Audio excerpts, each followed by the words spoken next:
अशी असावी मैत्री. एका अरण्यात एक छोटासा हरीण होता. मध्येच तो आपला कळप सोडून एकटाच रानावनात भटकायचा. असाच भटकत असताना एकदा त्याला एका शिकाऱ्याने पकडले. शिकाऱ्याने त्याला ठार मारले नाही, त्याने त्याला राजवाड्यात नेले. राजपुत्राला तो हरीण फार आवडला. त्याने शिकाऱ्याला बक्षीस दिले आणि तो हरीण ठेवून घेतला. राजपुत्र त्या हरणाची खूप लाड करायचा. त्याला आंघोळ घालायचा, खायला चांगले कोवळे कोवळे हिरवे गवत द्यायचा. त्या हरणाला मात्र तेथे काही करमेना. तो नेहमी दुःखी असायचा. म्हणून एक दिवस राजपुत्राने त्या हरणाला अरण्यात सोडून दिले.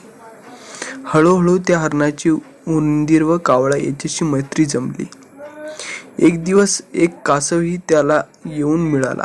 तेव्हा उंदीर कासवाला म्हणाला, "अरे, तू तलाव सोडून इथं कशाला बरं आलास? एखादा भिकारी आला तर आम्ही कोणीही त्याच्या हाती लागणार नाही.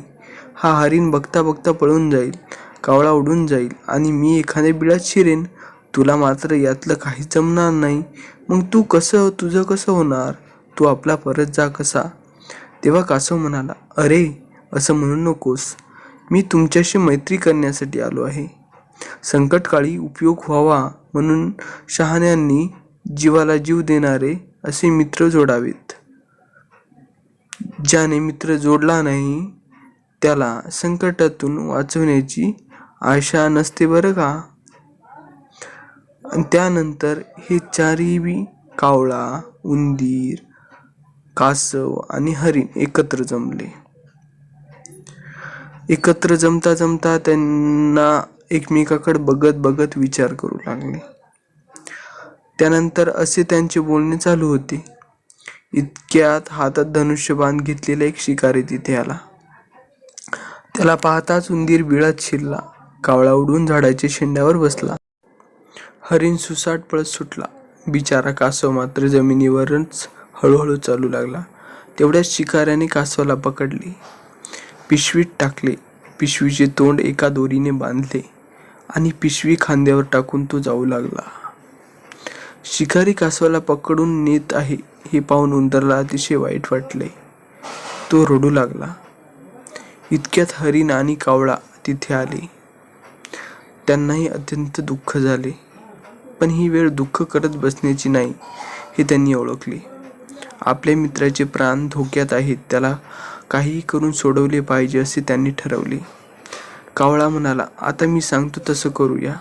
तू शिकारी ज्या मार्गाने गेला त्या मार्गानेच हरणानं जावं आणि एखाद्या तळ्याच्या काठी अगदी निपचूप पडून राहावं. मी त्याच्या डोक्यावर बसून चोचीनं खरवडल्यासारखं करीन. शिकाऱ्याला वाटेल हरीण मेलेला आहे. तो कासवाला खाली ठेवून हरणाजवळ जाईल. त्या क्षणी हरणानं ताडकन उठून पळून जावं. शिकारी त्याचा पाठलाग करू लागेल. तेवढ्यात उंदरानं पिशवीचा बंध तोडून टाकावा.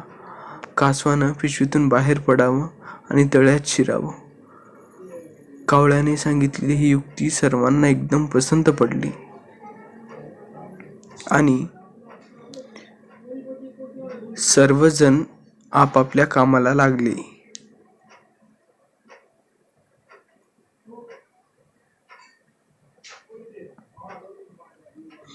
तळ्याच्या काठावर हरीण निपचिप पडलेला असून कावळा त्याला चोचीने टोचत आहे हे शिकाऱ्याने पाहिले.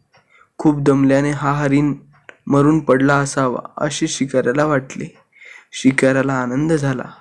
त्याने ताबडतोब कासवाला खाली ठेवले व हरणाकडे धाव घेतली. तेवढ्यात उंदराने पिशवीचे बंध तोडून टाकले. कासव पिशवीतून बाहेर पडला आणि झटकन तळ्यात शिरला. तेवढ्यात तो हरीणही ताडकन उठला व वाऱ्याच्या वेगाने धावत सुटला. कावळा उडून गेला. हा प्रकार पाहून तो शिकारी गोंधळला. मागे वळून बघतो तर कासवही पसार. आपली चूक शिकाऱ्याच्या लक्षात आली. पश्चाताप करत तो निघून गेला. शिकारी निघून गेल्यावर उंदीर, कावळा, हरीण व कासव असे ते चौघे मित्र एकत्र आले. त्यांनी एकमेकाला आलिंगन दिले. कासव म्हणाला, "संकटातून सुटलो बुवा एकदाचे. मैत्रीमुळेच बचावलो." आणि पुढे ते सुखाने एकत्र राहू लागले. या पाठाचे लेखक आहे श्रीकांत गोवंडे. धन्यवाद.